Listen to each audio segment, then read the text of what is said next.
The knock came just after dusk, the kind of soft, uncertain knock that almost gets mistaken for the house settling or a branch brushing against wood, and the man inside nearly ignored it, because nothing good ever arrived at his door unannounced anymore, not since he'd learned how to live quietly, how to keep his world small enough that surprises couldn't break anything. Important, but something about that sound lingered, tapping again, hesitant but persistent, as if whoever stood on the other side was afraid the door might disappear if they waited too long. He rose from his chair slowly, joints stiff from a long day, the muted glow of a single lamp casting long shadows across the modest living room, and as he crossed the narrow hallway, his mind ran through the usual list of possibilities. Wrong address, a neighbor needing help, a delivery gone astray. But none of those explanations prepared him for what he saw when he opened the door. Standing on the porch, bathed in the dim orange wash of the streetlight, was a black boy no older than 8. Thin shoulders hunched inside a hoodie, 2 sizes too big, hands clenched so tight they trembled, eyes wide and shining with a fear that was far too heavy for someone so small, and for a moment the man simply stared, because the sight of a child alone at night rearranged something deep in his chest. The boy looked up at him, swallowed hard, and spoke the words that would follow the man for the rest of his life, words delivered not with drama but with a quiet certainty that carried the weight of trust. "Mama said, you'll protect me." The sentence landed like a dropped plate, shattering the air between them, and the man felt his breath leave him, as if the boy had reached inside and pressed on something tender and forgotten. He glanced past the child instinctively, scanning the sidewalk, the dark stretch of street, the parked cars, searching for an adult, a mother, anyone who could explain how a child came to be standing at his door with such faith in his voice. But the night offered no answers, only stillness and the distant hum of traffic blocks away. When he looked back down, the boy was watching him closely, reading his face the way children do when they need to know whether they are safe. And the man realized with a sudden, sobering clarity that whatever choice he made in the next few seconds would shape more than just this night. He knelt slowly, lowering himself to the boy's level, so his voice wouldn't tower, so his presence wouldn't feel like another threat, and he asked gently, "What's your name?" The boy hesitated, glancing over his shoulder. Once more, as if the darkness might be listening, then whispered, "Isaiah," his voice barely audible, and when the man repeated the name, something like relief flickered across the boy's face, as if being called by his name anchored him to the moment. The man wanted to ask 100 questions at once. "Where is your mama? Why are you here? Who told you to come?" But instead he focused on the one thing that mattered most right now, the boy's safety, because Isaiah was shivering despite the mild evening, and the way his eyes kept darting suggested he wasn't just cold, he was afraid of being seen. "Isaiah," the man said softly, "why did your mama send you here?" The boy swallowed again, his fingers tightening in the fabric of his hoodie. She said if anything happened, I had to come here," he replied. And the man felt a strange pressure behind his eyes, because he knew his own name, knew the quiet reputation he'd built in the neighborhood as someone who kept to himself, who fixed things when they broke, who didn't talk much but showed up when it mattered. And the idea that a mother somewhere had chosen him as the last line of defense for her child was both humbling and terrifying. Isaiah shifted his weight from foot to foot, the porch light revealing faint smudges of dirt on his sneakers, a scrape on his knuckle, signs of a journey taken in a hurry. And when the man noticed how close the boy stood to the door, as if stepping back into the night wasn't an option he could afford, something inside him made its decision before his mind could catch up. He stood, opened the door wider, and said the simplest, truest thing he could manage. "Come inside." And Isaiah didn't hesitate, stepping past the threshold with a speed that told the man this was not just a request for shelter, but an escape. As the door closed behind them, shutting out the quiet street, the man understood with a weighty certainty that whatever danger had driven Isaiah here had not stayed behind, that promises like the one spoken on the porch had consequences, and that by opening his door, he had stepped into a story already in motion, one that would test what protection really meant and whether trust, once given so freely by a child, could be honored without breaking the world they were both trying to survive. Isaiah stood just inside the doorway like he was waiting for permission to breathe, his small frame rigid, shoulders drawn up around his ears, eyes flicking around the unfamiliar living room as if memorizing exits, and the man noticed immediately how carefully the boy positioned himself, close enough to the door to feel anchored, but far enough not to block it, a posture learned by children who understand danger too early. The man closed the door gently, locking it. With a quiet click that sounded louder than it should have, and Isaiah flinched at the sound, his hands balling into fists again, and the man held up his palms instinctively, voice low and calm. "You're safe in here," he said, not because he knew it for certain yet, but because the words mattered, because children needed to hear them before they could believe them. Isaiah nodded once, though his eyes didn't quite match the gesture, and he shifted his weight again, the oversized hoodie slipping off one shoulder to reveal a thin arm marked with faint bruises that looked too deliberate to be from playground accidents, and the man's chest tightened at the sight, anger stirring beneath his calm like something waking from a long sleep. He didn't comment on the marks, didn't ask questions yet, because he knew better than to rush a frightened child, and instead he gestured toward the couch. "You can sit if you want," he offered.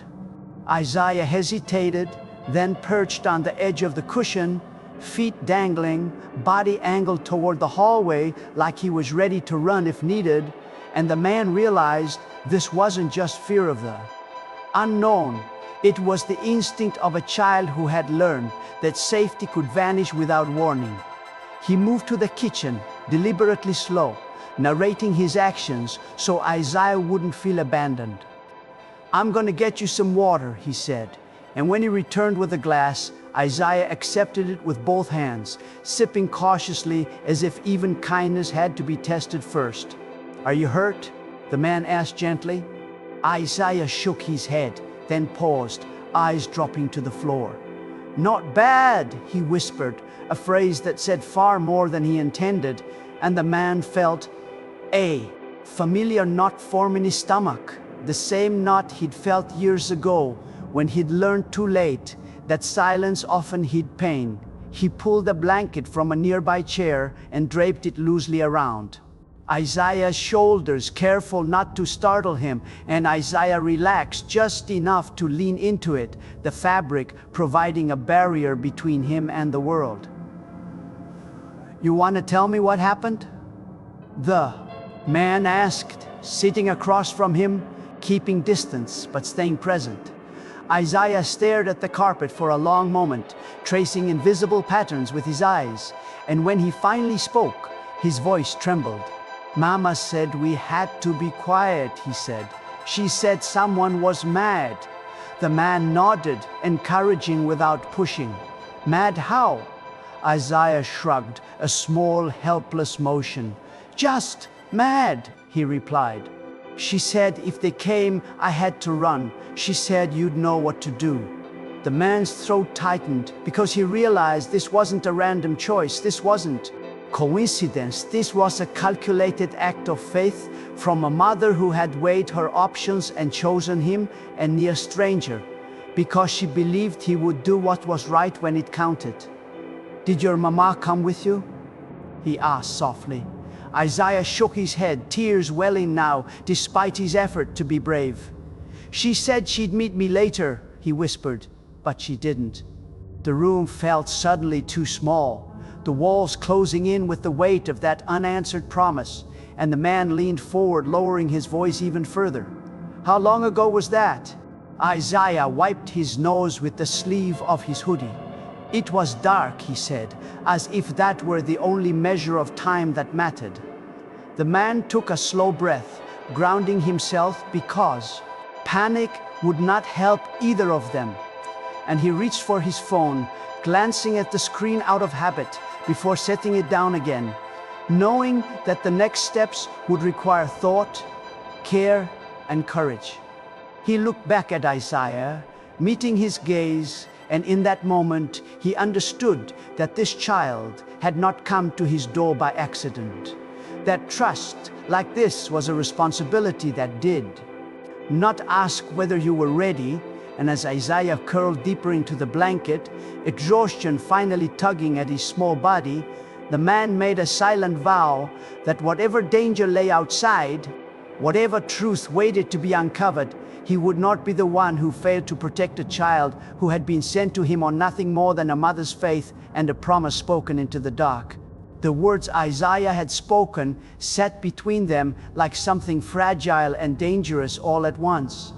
And as the boy's breathing slowed, exhaustion finally tugging him toward sleep, the man remained where he was, watching carefully, because he understood now that rest was not safety, that whatever had driven Isaiah to his door was still moving somewhere in the night, and protection would require more than just a locked door and a blanket. When Isaiah's eyes fluttered closed, the man rose quietly and moved to the kitchen window, peering out between the blinds, scanning the street again with sharper attention than before, every passing car suddenly suspect, every shadow carrying weight. And as he watched, he thought about the promise hidden inside Isaiah's words. "Mama said you'll protect me," and how such a sentence could only come from a moment of desperation, from a mother who had no other place left to turn. He returned to the couch and sat nearby, close enough to respond if Isaiah stirred, but far enough not to crowd him. And as the minutes stretched, he began to piece together what little he knew, that Isaiah's mother must have known him somehow, must have observed him long enough to believe he would stand his ground, must have weighed the risks of sending her child into the dark against whatever danger was pressing in on them at home. When Isaiah stirred again, eyes half opening, the man spoke softly, keeping his voice low and even. "Isaiah," he said, "do you know why your mama picked me?" The boy frowned sleepily, considering the question as if it was something he had heard before but never fully understood. "She said, 'You're quiet,'" Isaiah murmured. "She said, 'Quiet, people watch more.'" The words landed with a strange force, because the man had spent years cultivating quiet as armor, a way to disappear from the chaos of the world.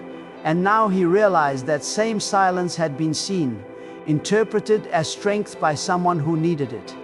Isaiah shifted again, pulling the blanket tighter around himself, and added, almost as an afterthought, "She said, 'You don't scare easy.'" A man exhaled slowly, a humorless smile touching his lips, because fear had never left him. It had simply learned to sit still, and now it stirred again, sharper, more focused, no longer about his own past, but about the small life curled on his couch. "Did your mama tell you anything else?" he asked gently. Isaiah nodded faintly. "She said, 'If I knocked and you opened the door, it meant you chose me,'" he whispered, and the man felt his chest tighten because choice carried weight. because opening the door had not just been an act of kindness, but an acceptance of responsibility that could not be undone. Isaiah's breathing evened out again, sleep finally claiming him, and the man sat back, staring at the ceiling, memories rising unbidden, moments from his own life when someone had chosen not to open a door, not to step in, and the damage that silence had done. And he understood now why this moment felt so heavy, why it mattered beyond fear, because it was a chance to break a cycle rather than repeat it. He rose again and walked through the house, checking each lock, each window, turning off unnecessary lights, leaving only the lamp near Isaiah burning, a small island of warmth in the quiet room. And as he returned to his chair, he pulled out an old notebook from a drawer, something he hadn't used in years, and began jotting down details while they were fresh. Isaiah's words, the time, the direction the boy might have come from, because instinct told him this would not be a night that ended quietly. When he finished, he sat back and listened, not just to the house settling, but to his own heartbeat, steady but alert, and he realized that whatever fear waited outside, it had already lost one advantage, because the promise spoken on the porch had been heard, accepted, and would be kept, not out of heroism, but out of something far simpler and far stronger, the understanding that when a child arrives at your door carrying nothing but trust, protection is no longer optional, it becomes a duty. And the man prepared himself for whatever came next, knowing the real test of that promise was only just beginning. Letting Isaiah inside had been the easy part, the instinctive response of a man who still believed some lines should never be crossed. But as the minutes passed and the reality of the situation settled in, the man understood that opening the door was only the beginning. That protection was not a moment but a process, one that demanded awareness, sacrifice, and a willingness to stand still when running would be safer. He moved quietly through the house again, this time with purpose rather than caution, gathering what Isaiah might need if the night stretched long. A clean shirt folded from the laundry basket, a pair of socks that still smelled faintly of detergent, a small first aid kit pulled from under the sink, and he set them within reach without waking the boy, because dignity mattered, even now, especially now. Isaiah stood briefly as the man adjusted the blanket, his brow furrowing as if some unseen worry tugged at him even in sleep. And the man rested a steady hand on the back of the couch, not touching the boy, just letting his presence be known, grounding the space with the quiet certainty that someone was there and would remain there. He thought again about Isaiah's mother, about the decision she must have made under pressure, and he felt a deep respect for her courage, because sending your child to a stranger's door required faith that went beyond desperation. It required belief in the goodness of others, even when the world had proven dangerous. And that belief now rested squarely on his shoulders. He checked his phone again, scrolling through his contacts, pausing on names he hadn't called in years, weighing options, because calling the wrong person too soon could make things worse, could alert someone who should not know where Isaiah was, and he decided that for now, silence was their shield. The house felt different with Isaiah in it, smaller, somehow more fragile, every creak amplified, every passing headlight casting shapes on the wall that made the man's muscles tense, and yet beneath the tension, there was something else. A clarity he hadn't felt in a long time, because fear with a purpose sharpened the mind rather than dulling it. Isaiah woke briefly again, eyes glassy with sleep, and the man leaned in slightly, voice low and steady. "You okay?" Isaiah nodded, then hesitated. "You're not gonna make me go back, right?" he asked, the question carrying layers of meaning. The man did not yet fully understand. "No," The man replied without hesitation, "You're staying here." The certainty in his voice seemed to reach Isaiah in a way reassurance alone could not, and the boy's shoulders relaxed just enough for sleep to claim him again. The man sat back, the weight of his decision settling in fully now, because staying meant confronting whatever threat Isaiah had run from, meant standing between a child and someone willing to cause harm, meant involving systems and authorities carefully and deliberately, knowing that the wrong move could undo everything. He glanced at the clock, the seconds ticking loudly in the quiet room, and he began planning not just for the night, but for the morning, for the conversations that would follow, the questions that would need answers, and the resolve that would be tested when fear knocked louder than uncertainty ever had. Outside, the neighborhood remained still, unaware of the small act of defiance unfolding inside the house. A door opened and not closed again, a promise quietly reinforced, and as the man watched Isaiah sleep, he understood that protection was not about strength or weapons or bravado. It was about presence, about choosing to stay awake when someone else needed rest, about standing between danger and innocence without knowing exactly how it would end. And in that understanding, he found something he had not felt in years, a sense of purpose, born not from his own needs, but from a child's trust and a mother's faith, both now entrusted to him.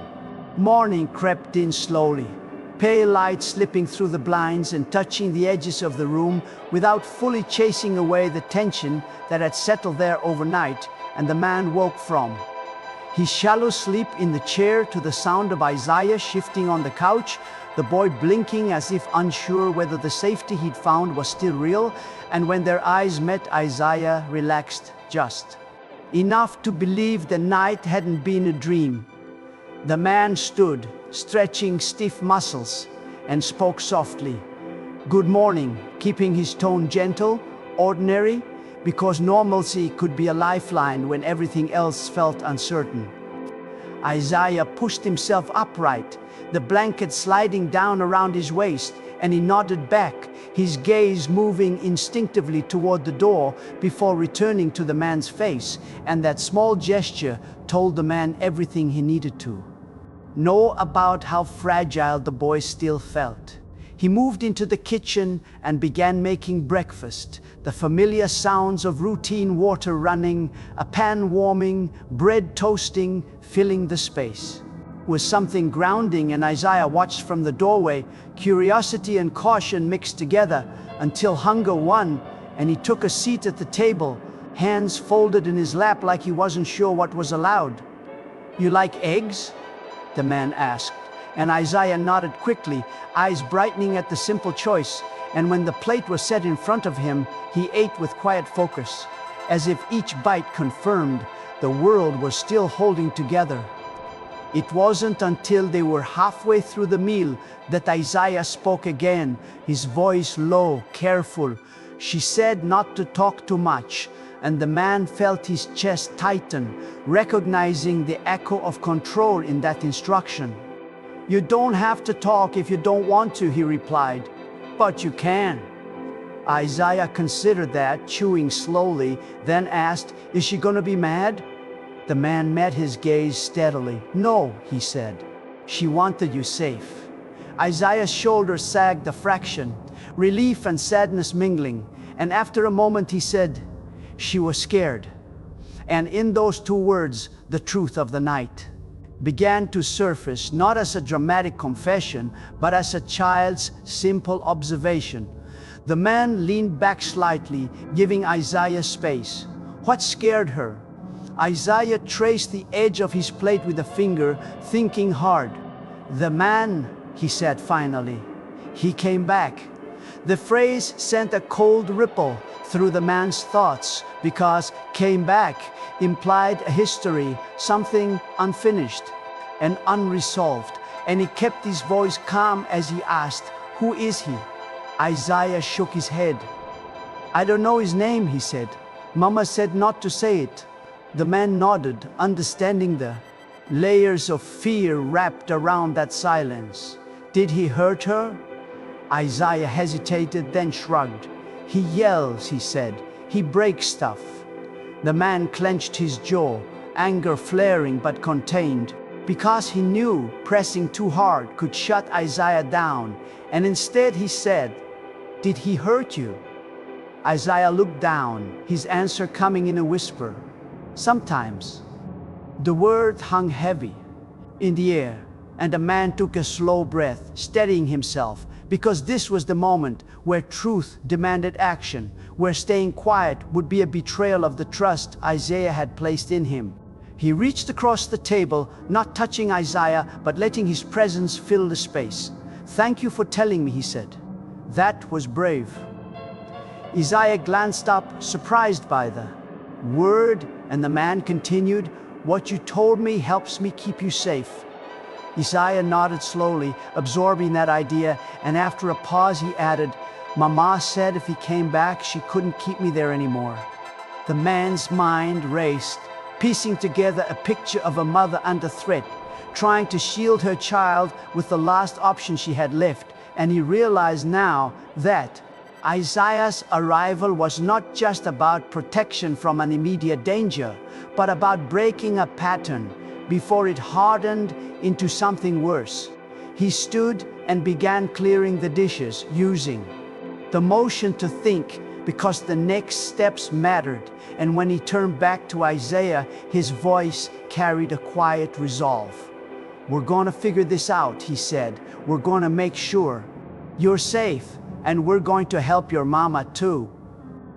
Isaiah studied his face, searching for any sign of doubt, and when he didn't find it, he nodded, a small, tentative smile tugging at the corner of his mouth, and in that moment, the man understood that the truth had begun to surface, not in dramatic revelations, but in trust, slowly given, one careful sentence at a time, and that keeping his promise would mean following that truth wherever it led, no matter how uncomfortable or dangerous it became. The man had spent years convincing himself that standing still was the safest way to survive. That if you didn't draw attention, didn't choose sides, didn't insert yourself into other people's storms, then the world would eventually pass you by without asking too much. But as he watched Isaiah swing his legs beneath the kitchen table, crumbs on his plate and guarded hope in his eyes, he understood with a clarity that felt almost painful, that stillness had always been a choice, and that he had been choosing himself for a very long time. He rinsed the dishes slowly, the sound of running water filling the space while his mind drifted backward to the version of himself he rarely let surface, the man he had been before he learned how to disappear, before regret had taught him the cost of silence. He remembered the night years ago when he had heard shouting through thin apartment walls and told himself it wasn't his business, remembered how the sound had stopped abruptly and how the next morning police lights had painted the building blue and red, remembered the look on a woman's face as she was led away wrapped in a blanket, and the knowledge that he had heard enough to act but chosen not to. That memory had followed him ever since, shaping the way he lived, the way he kept to himself, the way he told himself he wasn't built to protect anyone, because admitting otherwise meant admitting how much he'd failed before. Isaiah's presence shattered that lie without effort, because the boy had not come to his door by accident, and the words Mama said, "You'll protect me," had not been a request, they had been a mirror, forcing him to confront who he was when it mattered. He dried his hands and turned back to Isaiah, sitting across from him again, and for the first time since the knock at the door, he let himself speak honestly, not just to the child, but to himself. "There was a time," he said quietly, "when I didn't step in when I should have." Isaiah looked up, curiosity flickering across his face, not judgment, just listening. "And someone got hurt," the man continued. I promised myself I wouldn't make that mistake again. Isaiah nodded, slowly, as if he understood more than the words alone could convey, and the man realized that protection did not begin with strength or authority. It began with accountability, with owning the moments when fear had made you small. He leaned forward slightly. If we're going to keep you safe, he said, I need you to trust me, and I need to be honest with you too. Isaiah straightened, seriousness settling over his features. Okay, he said. The man took a breath. It means things might get hard before they get better. It means talking to people whose job it is to help, even if that feels scary. It means not hiding anymore. Isaiah's fingers curled around the edge of the table, his jaw tightening, and the man waited, giving him the space to process, because protection also meant respecting fear instead of bulldozing over it. After a long moment, Isaiah spoke. If I tell, he said softly, he can't find us, right? The man met his eyes, understanding the weight behind the question, because it wasn't about one man anymore. It was about safety that lasted beyond this house. We'll make sure of it, he replied. You won't be alone. Isaiah nodded, a fragile but real trust taking shape, and the man felt something settle. Inside him, a resolve that did not waver, because this time he would not step aside, would not tell himself it wasn't his place. He reached for his phone again, not with hesitation now, but with purpose. Scrolling to a contact he hadn't used in years, a former colleague who worked with social services, someone who knew how to navigate systems without losing sight of the people. Caught inside them, and as his thumb hovered over the call button, he glanced back at Isaiah, who watched him with quiet expectation. I'm gonna make a call, he said. It's the first step. Isaiah nodded once more, clutching the hoodie tighter around himself, and as the man pressed call and lifted the phone to his ear, he understood fully that protection was no longer an abstract idea or a promise spoken on a porch. It was an active choice unfolding in real time, one that demanded he stand firm, not just against an unseen threat, but against his own history of silence.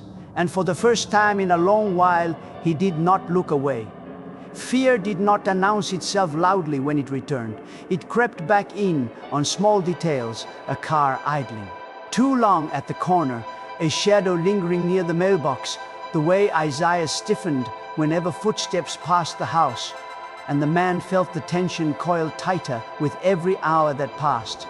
After the call, because choosing to protect meant choosing to wait, and waiting was often harder than acting, the social services contact had listened carefully, asking measured questions, promising discretion, promising help, and setting a plan into motion that moved deliberately rather than quickly, because speed could tip off the wrong people. And as the man hung up the phone, he knew that until systems caught up, the responsibility remained squarely with him. Isaiah followed him from room to room that afternoon, not clinging, but staying close, eyes alert, absorbing cues. And the man kept his movements calm, his tone steady, because children read atmosphere as much as words, and panic would only teach Isaiah that danger was inevitable.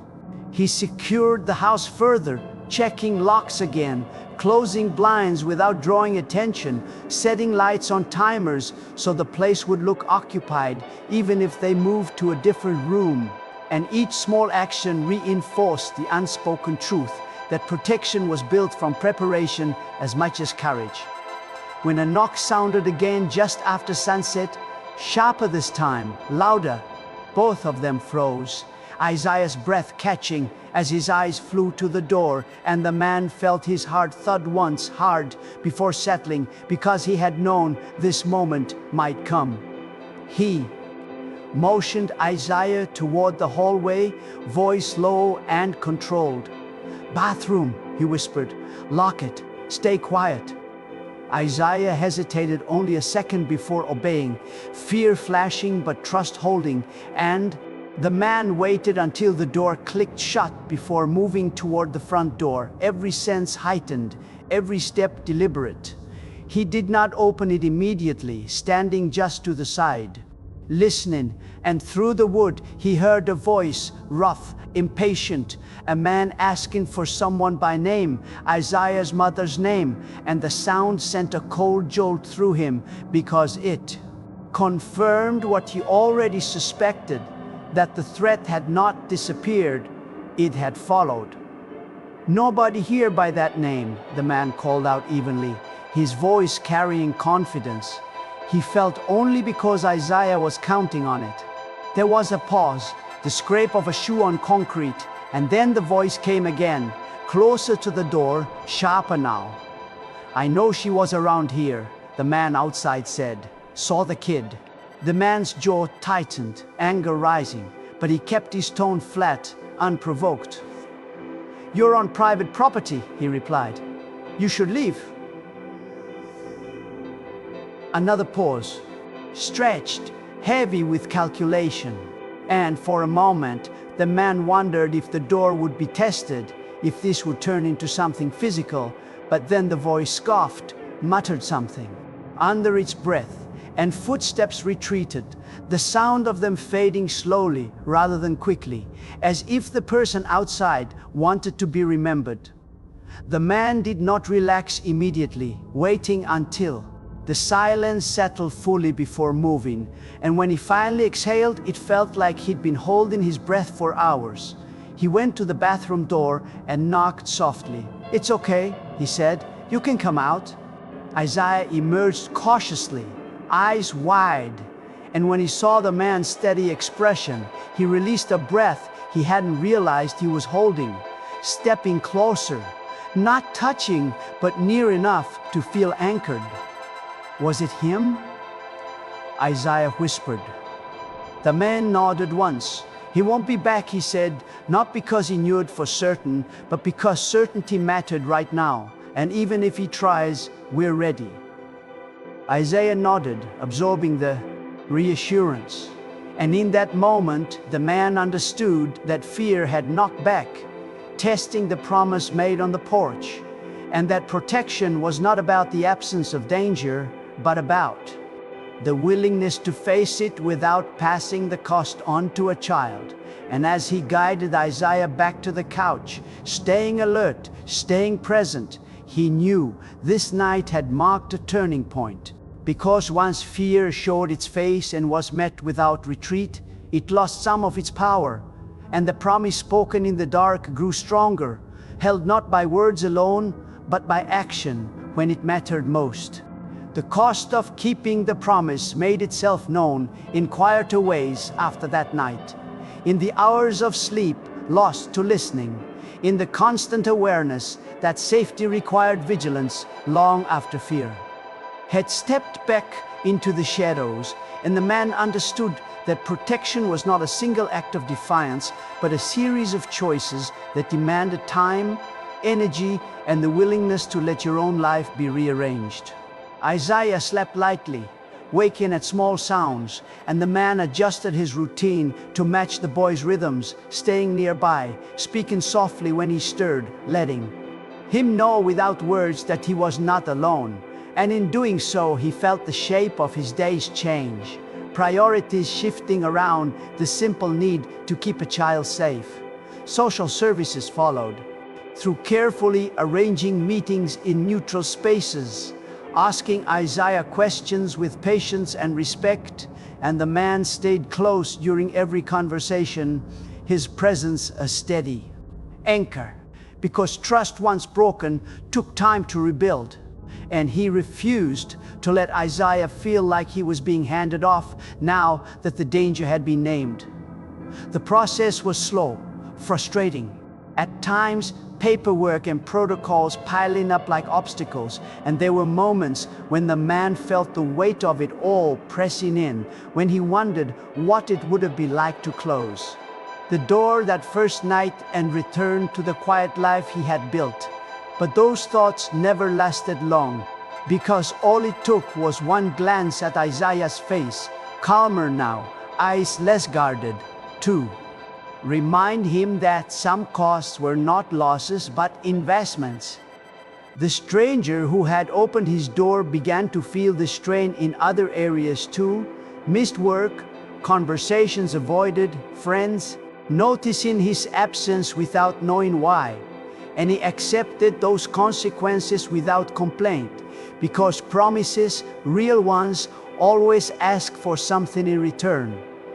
Isaiah began opening up more during this time, asking questions about school, about whether he would have to move again, about whether the man would still be there tomorrow. And each question carried both hope and fear, because stability was something Isaiah had learned not to expect. And the man answered each one honestly, never promising what he couldn't deliver, but always reinforcing the truth that Isaiah's safety was not temporary.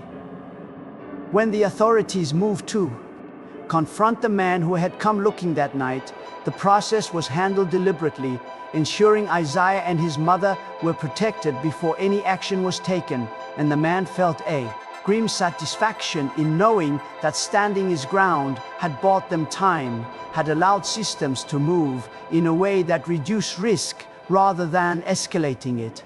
Isaiah's mother was found and brought into the process carefully, her relief palpable, her gratitude overwhelming.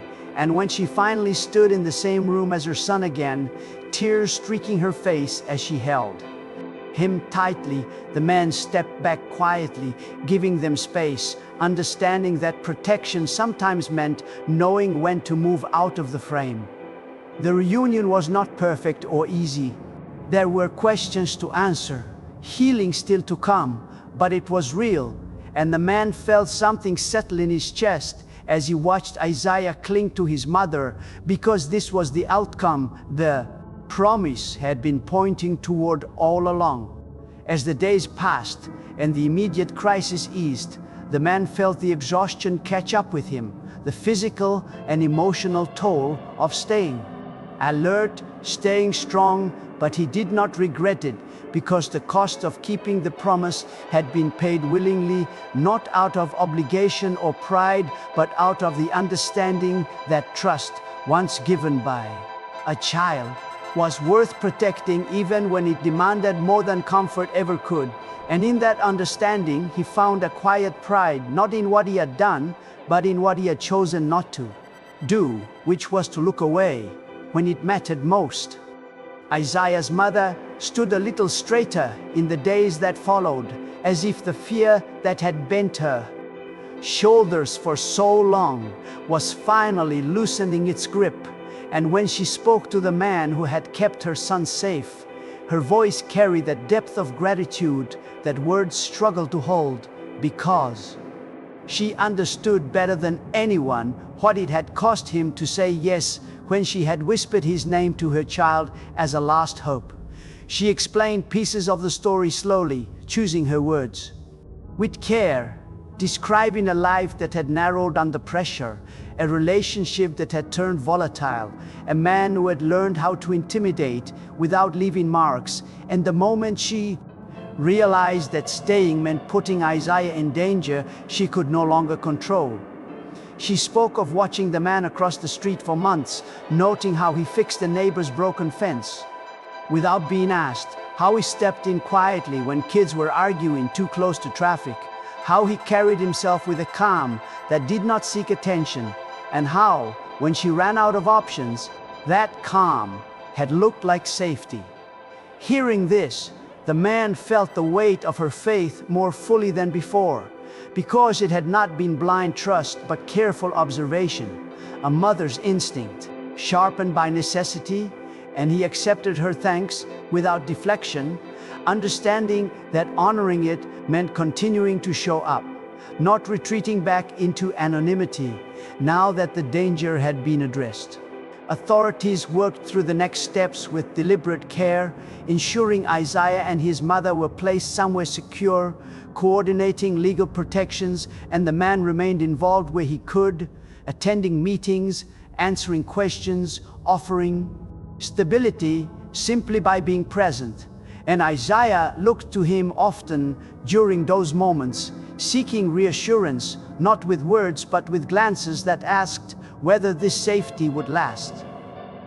The community, once unaware, began to shift in small but meaningful ways.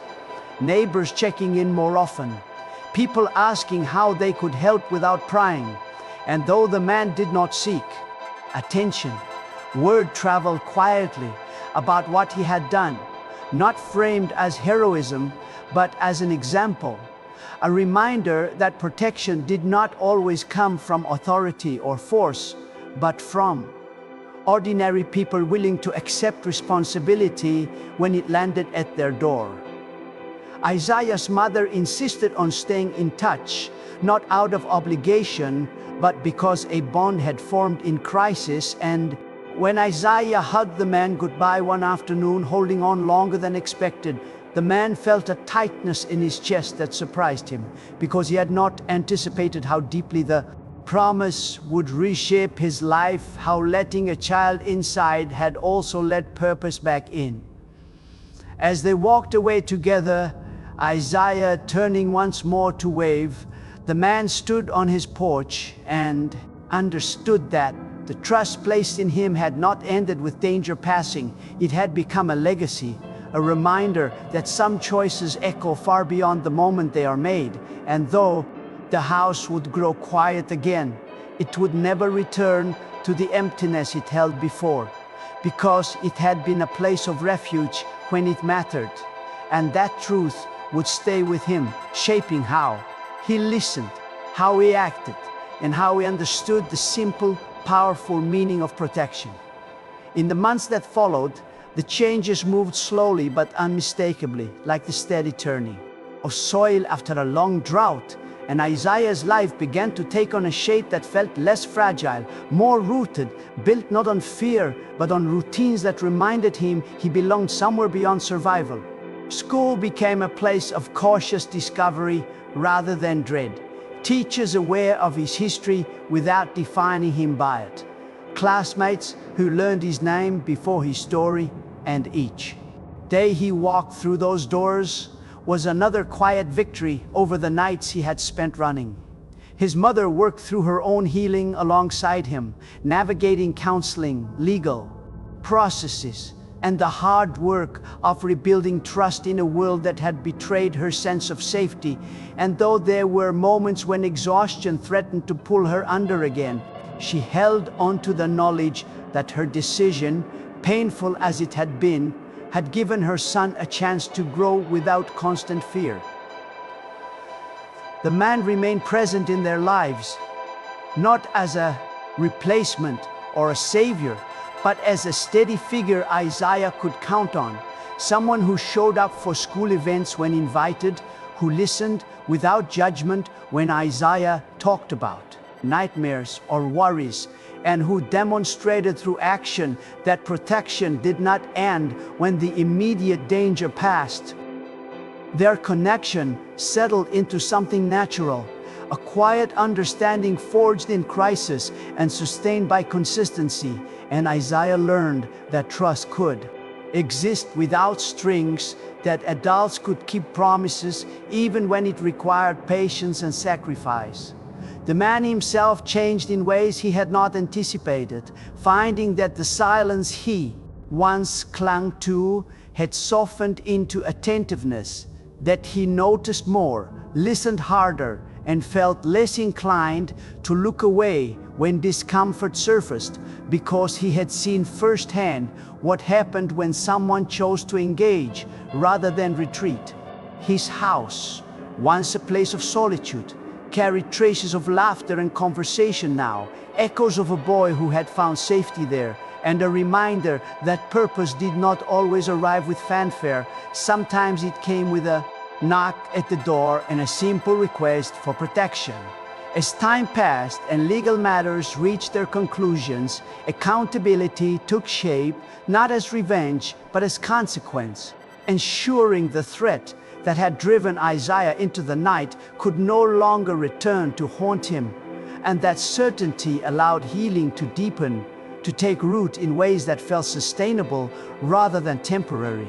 Isaiah grew more confident, his shoulders less tense, his questions less fearful, and when he spoke of the future, it was with curiosity instead of caution, imagining possibilities that had once been unimaginable. The man watched this transformation with quiet pride, not claiming credit but acknowledging the truth that keeping one promise had set many things in motion. And he understood now that protection was not about control or authority, but about creating space for someone else to become who they were meant to be. And as Isaiah stepped forward into a life no longer defined by escape, the man felt certain that the choice he had made that night would continue to echo, not as a burden, but as a testament to what can happen when trust is honored and courage is chosen in its simplest form. The knock that had once broken the quiet of an ordinary evening became a memory.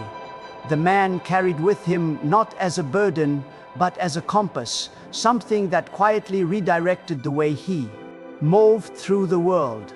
Because long after Isaiah and his mother found their footing again, the meaning of those words, "Mama said, you'll protect me," continued to shape every choice that followed, reminding him that protection was not an act reserved for extraordinary people, but a responsibility that could fall on anyone willing to listen. He watched Isaiah grow from a guarded boy into a child who laughed more freely, who trusted the space around him, who no longer scanned every room for exits.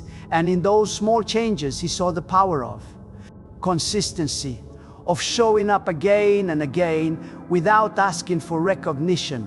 Because healing did not arrive all at once, it arrived through repetition, through the steady proof that safety could be relied upon.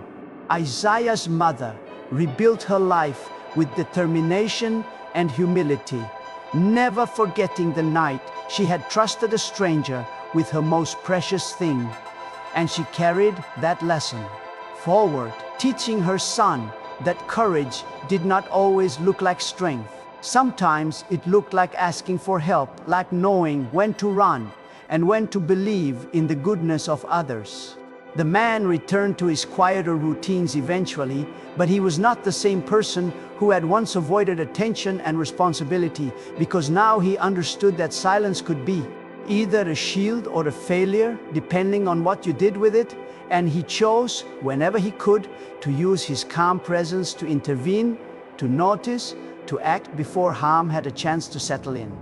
Isaiah visited from time to time, no longer out of need but out of connection, bringing school stories and small victories with him, and each visit reinforced the truth that protection did not end when danger passed. It transformed into mentorship, into care, into the willingness to remain available. Looking back, the man realized that the promise he had kept had not only protected a child, it had reclaimed something in himself that he thought he had lost. The belief that stepping forward mattered, that ordinary people could change the trajectory of a life simply by opening a door and refusing to close it again. And so the story did not end with sirens or confrontations or applause. It ended with something quieter and far more lasting, a legacy built on trust honored and fear faced, a reminder that when a child knocks on a door carrying nothing but hope, the answer given in that moment can ripple outward for years, shaping lives in ways no one could have predicted. If this story moved you, if it reminded you that humanity still lives in small, decisive moments, then like this video, subscribe to the channel and share it with someone who believes that doing the right thing, even once, can change everything. Because somewhere tonight, a door will be knocked on, and the choice to open it will still matter just as much.